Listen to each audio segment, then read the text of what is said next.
may be seated. Normally I would have notes up here, but for some reason my computer does not want to talk to the printer. I don't know what it's all about, but we may have to have an intervention later on during the week. So I am going to be using my computer to refer to my notes. Today's scripture passage is a very familiar one, and it's from the Gospel of Luke. It's the Good Samaritan story. So hear this wonderful story as we get ready to sharing God's word and worship together. But he wanted to justify himself, so he asked Jesus, "Who is my neighbor?" In reply, Jesus said, "A man was going down from Jerusalem to Jericho, and when he was attacked by robbers, they stripped him of his clothes, beat him, and went away, leaving him half dead. A priest happened, or coincidentally, to be going down the same road, and when he saw the man, he passed by on the other side. So too, a Levite, when he came to the place and saw him, passed by on the other side. But a Samaritan, as he traveled, came where the man was, and when he saw him, he took pity on him. He went to him and bandaged his wounds, pouring on oil and wine. Then he put the man on his donkey, brought him to an inn, and took care of him. The next day he took out 2 denarii, gave them to the innkeeper. 'Look after him,' he said, 'and when I return, I will reimburse you for any extra expense you may have.' Which of these 3 do you think was neighbor to the man who fell into the hands of robbers?" The expert of the law replied, "The one who had mercy on him." Jesus told him, "Go and do likewise." So the word coincidence is only used once in all of the New Testament. And it comes from a Greek word called synkyrion. And that is a compound word. So it comes from 2 different Greek words. One, son, which means altogether with, and kyrion, which means something from an abundant, powerful source. So synkyrion, a word that we translated into "it happened" or "a coincidence," means an event that pulls together from a very powerful divine force. Any of you ever experienced coincidence? Has coincidence ever changed your life at all? Yeah, and we call it coincidence because it happens outside of our plans. You know, John Lennon's song, "Beautiful Boy, Darling Boy." Life is what happens while you're busy making other plans. Right? We all plan, some of us much better than others, but we plan. Some of us don't like it at all when our plans don't go exactly like we wanted them to. Others of us are kind of thrilled when they don't because there's some kind of adventure we never expected. And most of us probably fall somewhere in between. But coincidence. Look at what happened in the story with the primary characters. You have the man who was traveling from Jerusalem down to Jericho. In 1997, we took a group of our church members to Israel, and those of you who are still here who went on that trip may remember our trip from Jerusalem to Jericho. Now, the road is long and windy, and along the way there are all these very tall limestone rocks and small mountains, right? Now, our way there was on a bus on a very nice road, but this guy was traveling more or less a trail. And it was an infamous route because there are so many hiding places for robbers in those limestone rocks. And so as he was traveling, he became victim to some robbers. They stripped him of everything and they beat him. He had planned that day to make that trip, but I doubt very seriously he had planned to get stripped, robbed, and beaten to death, right? Then you have 3 other characters, a priest and a Levite. I know that kind of sounds like the beginning of a bad joke, right? And really the priest and the Levite are the same. Levite was from the tribe of Levi, which in the 12 tribes of Israel was the tribe of priest. So a priest had planned to also take that route that day, but had not planned to see a man lying on the side of the road, beaten half to death and stripped of everything, nor did the Levite. Now, it is very easy for those of us who are compassionate people to judge them harshly. But think about it. Have you ever been driving in your car and you see someone on the side of the road and you just assume they're going to be okay? Now, if I saw someone on the side of the road bleeding or came across, I think I would stop. But the priest and the Levite may have had very good reasons in their mind not to help this fellow.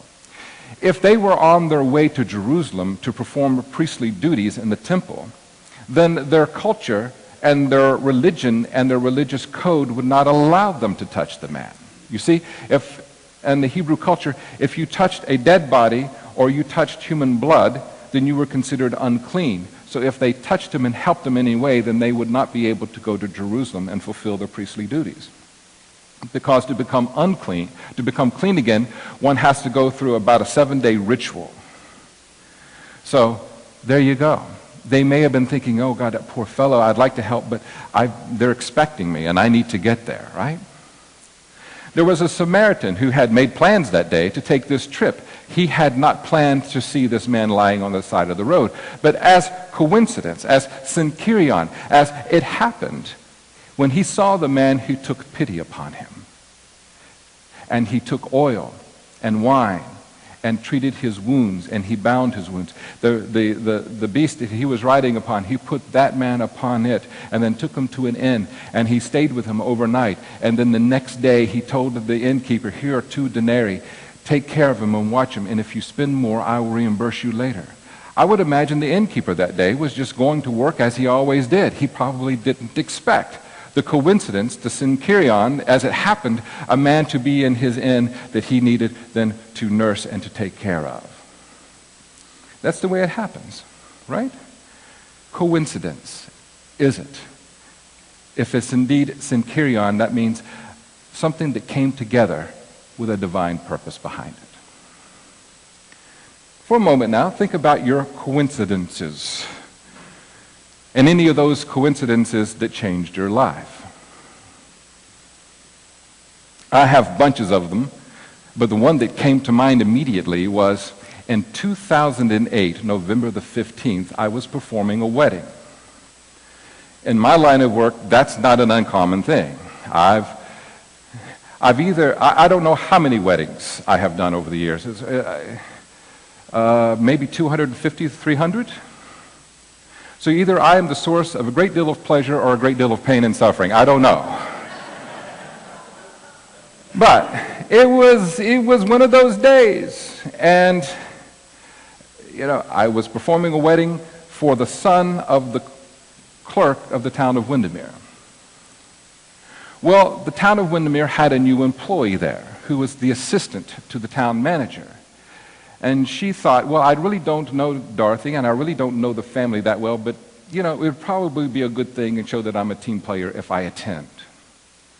Well, coincidentally, the person playing the music for this wedding was in the emergency room, and I found out 15 minutes before the service.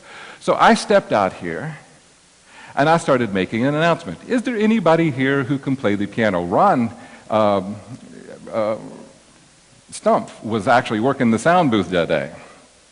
And anybody can play the piano. Can anybody here play Paco Bell? I'm thinking, if there's anybody who's been in any kind of recital, you can play Paco Bell's canon, right?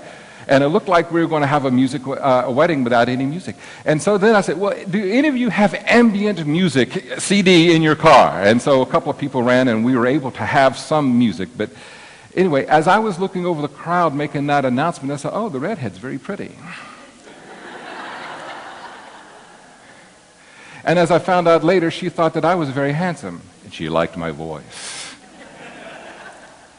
After the wedding was over, Kay Brune came up to me and she said, there's someone I want you to meet. And I said loudly inside my head, I hope it's the redhead.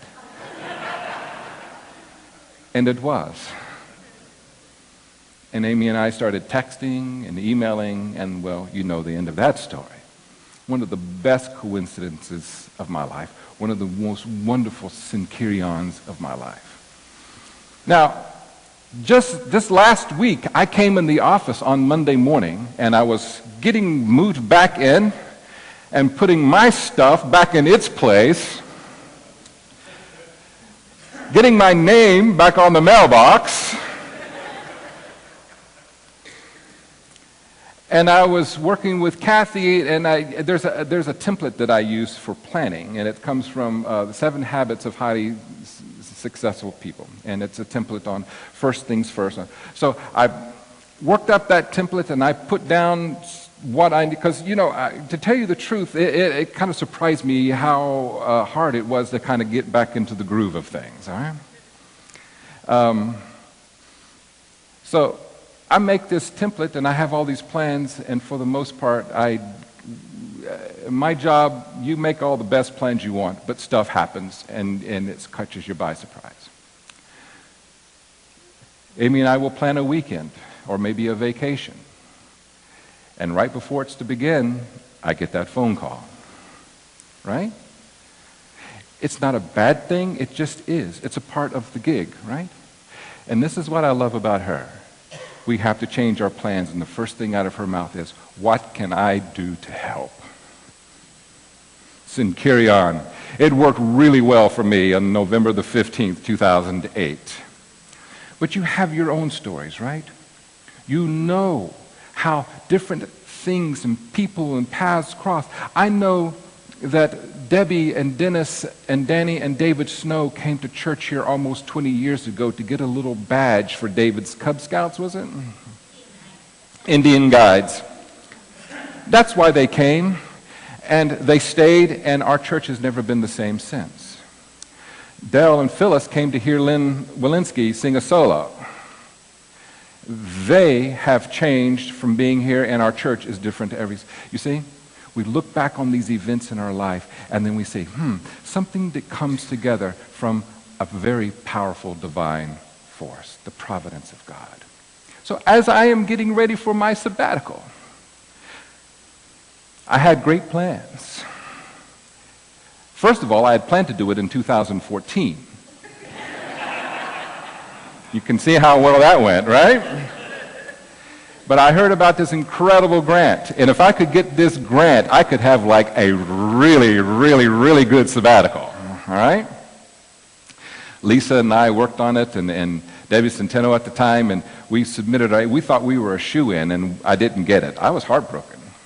But later on, someone says, why don't you apply again? My wife, Amy, because she wrote grants for the town of Windermere. You very seldom ever get a grant the first time. So I called Christian Theological Seminary, and I asked them about my grant that I submitted, and could they give me feedback on it? And they did, and I realized that grant never had a chance. So we redid it. And they told me exactly what I needed to do to make it better. I did, and I got it. So that was a big change. But in order to get the grant, I had to submit a list of things I wanted to accomplish during that course of time. And I got most of it done, not all of it. But this is where the Centurion kicks in. I didn't realize how tired I was until I stopped and sat down. And it took me 2 or 3 weeks just to kind of let everything go. I didn't realize how unhealthy I was. I went to the doctor, and he believes in treating disease and preventing disease with diet and exercise. I know. I was disappointed too.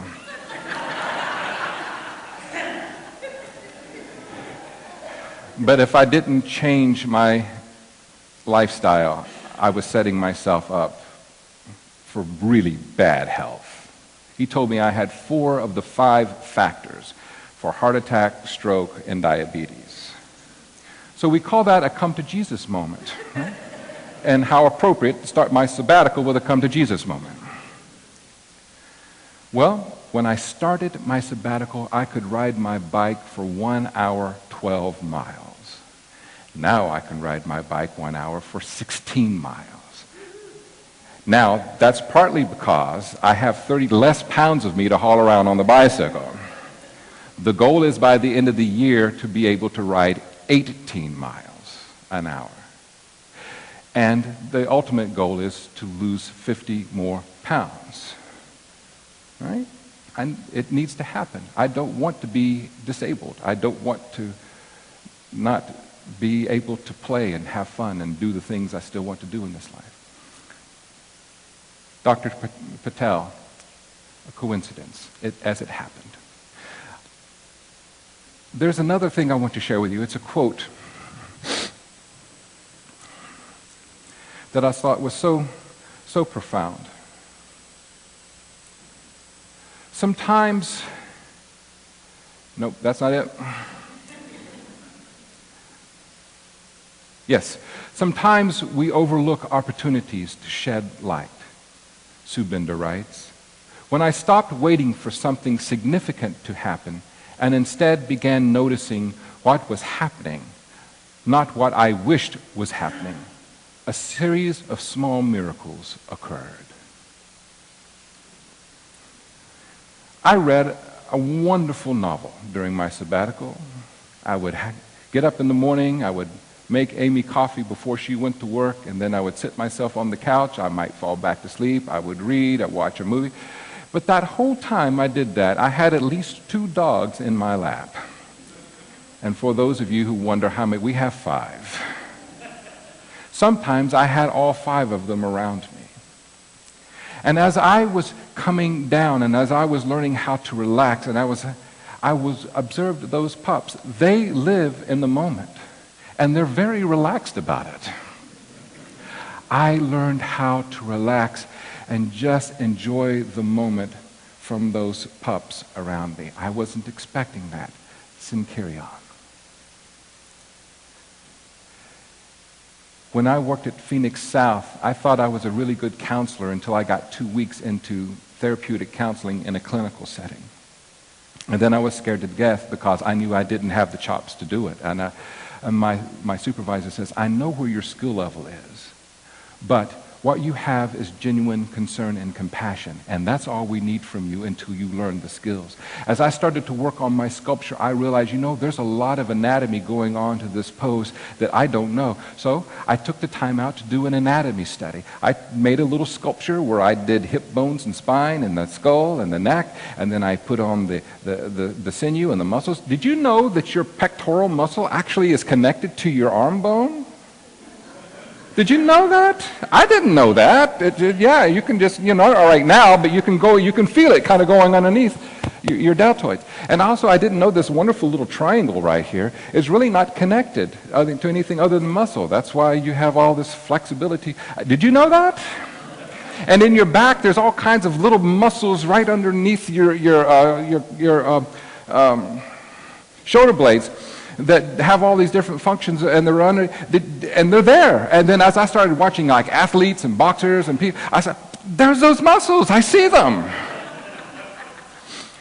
So I took time to teach myself anatomy, because I wanted this piece to be as magnificent as I can make it be, my sculpture. For those of you who don't know, I'm creating a sculpture for my sabbatical project, Synchyrion. Then I started looking at the sculpture that I had done. I'm not going to go into a lot of detail because I have a little video for you. But I realized things in that needed to change as well. And then in my travels, wonderful things happened along the way. And these are wonderful people and new paths that cross that I never expected before. But because I did experience them, my life was changed. One last little Synchyrion for you. When I was in Arizona, there's a trail and there's a natural rock bridge they call the Devil's Bridge. I know it's a little ironic, but I went on the trail and I hiked for 2 hours. The second hour was just going up the mountain to get to the bridge. And there were times that I wanted to go ahead and just, my heart's pounding out of my chest. I'm like, these are rocks, and if I slip and fall, I could really hurt myself. But I wanted to reach that place. I wanted to stand on that bridge, and I forced myself to do it. And when I stood on top of that bridge, it was the greatest feeling in all the world. Because I did it. I did it. I forced myself to push myself physically and mentally, and it was a climb on all fours. Even though they're kind of steps, it's a climb up. Todd and Angela Bednarik can tell you about that because I think they tried that trail as well. But I wasn't expecting that, but it was an experience that became a benchmark. So I have a video, that I'm going to share with you now. And it will kind of show you a bit of where I've been on the project of the sculpture and where we're going. And I just want to let you know now, part 2 is coming next week because, well, it's already 11:03 and this is a 5-minute video. So I'm glad I planned ahead and planned part 2 next week. Go ahead, Mike, and if you could bring the lights down so we could see.